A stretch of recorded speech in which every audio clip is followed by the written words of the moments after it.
One of the biggest mistakes I see when I take on a new client is that their books are not set up properly. By books, I mean their accounting.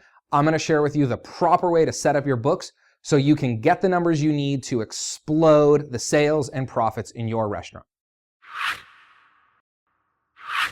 Hey everybody, my name is Ryan Gromfin. I'm an author, speaker, chef, restaurateur, and I'm the founder of therestaurantboss.com as well as restaurantprofitandperformance.com.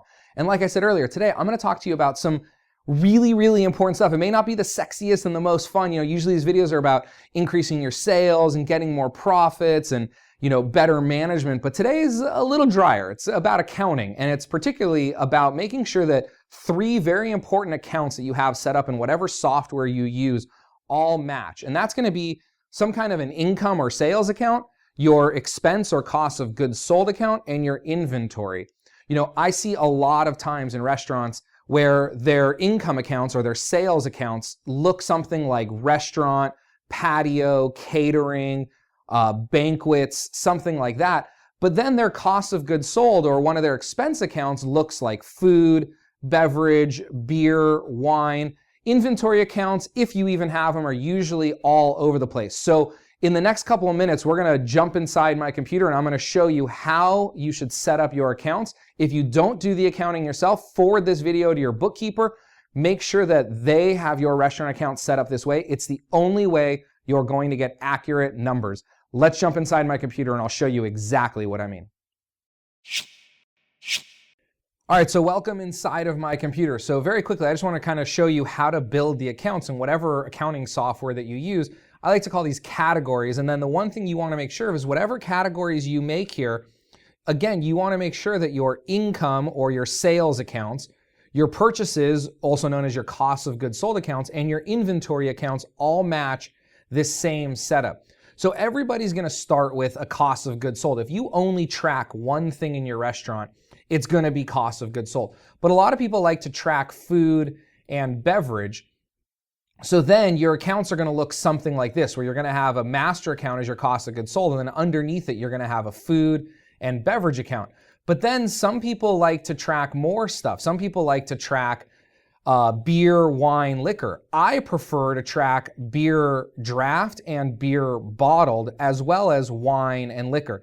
Now, this could nest under your beverage, or what some people like to do is, I'll just type in here, some people like to track a non-alcoholic beverage account. And then let me just move that right there. So then you can see now you have your food, your non-alcoholic beverage, which would be like sodas, milk, juice, coffee. And then you have your draft beer, your bottled beer, your wine, and your liquor. This is exactly how I like to set up accounts, assuming you sell all this stuff. And then, like I said, these would be your income, your cost of goods sold, your expense accounts, as well as your inventory accounts. Now, another thing that some people like to do, some people sell merchandise in their restaurant. So then that would go out to this level here, because it's under cost of goods sold, but it's not under food or non-alcoholic beverage or beverage. It's its own category. That's another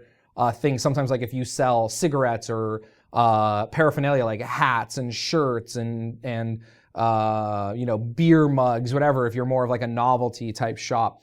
So that's kind of the first step. Again, making sure that your sales accounts, your income or sales accounts, your expense or cost of goods sold accounts, and your inventory accounts all match. Because imagine if you had these as your cost of goods sold, as your purchases accounts, but then you had restaurant and catering as your income account. Where would restaurant go? How would you know what your food cost is? Let me explain that to you a little bit further.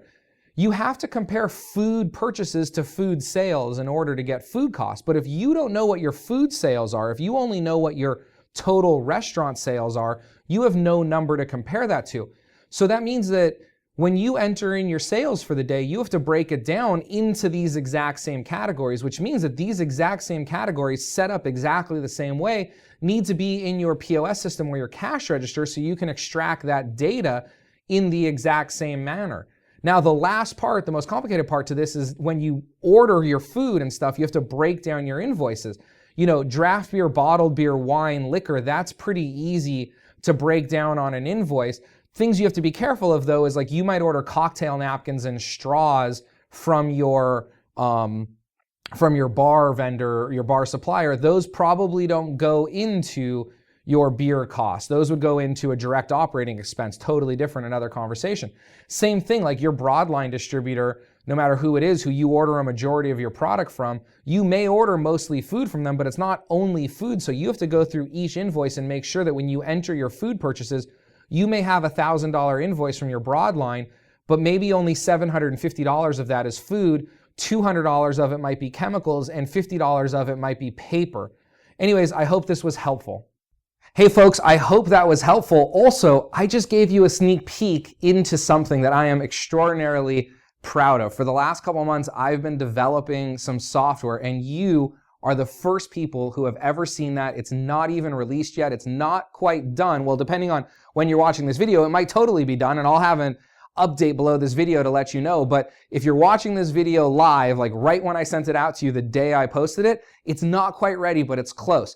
There'll be a button below. If you're watching this video on YouTube, there'll be a link. Come on back to my website, and on my website there'll be a button that you can either learn more about the software if it's live and ready to go, or I'm looking for some beta testers who want to really help me develop this into the perfect restaurant accounting software, cost control accounting software for your business. And there'll be a button or a form that you could fill out to potentially be one of those beta testers for me. But anyways, if you love this video, no matter where you are, if you're on YouTube, go ahead and subscribe and like it. If you're on my website, there's a little blue button below this video. Go ahead and smash that button. There's also a comment section wherever you're watching this from. Please go ahead, ask some questions, leave some comments. I reply to all of those within 24 hours, I promise. My name's Ryan Gromfin. I'm with The Restaurant Boss as well as restaurantprofitandperformance.com. I hope you have a wonderful day. Quickly, the last thing is I'm able to produce these videos at no charge for you because you guys are great. You like and you share and you comment. So if you love getting these videos for free at no charge, please make sure you like, share, comment, let the world know how awesome these videos are, all of your friends in the restaurant business. I'd really appreciate it. Have a wonderful day.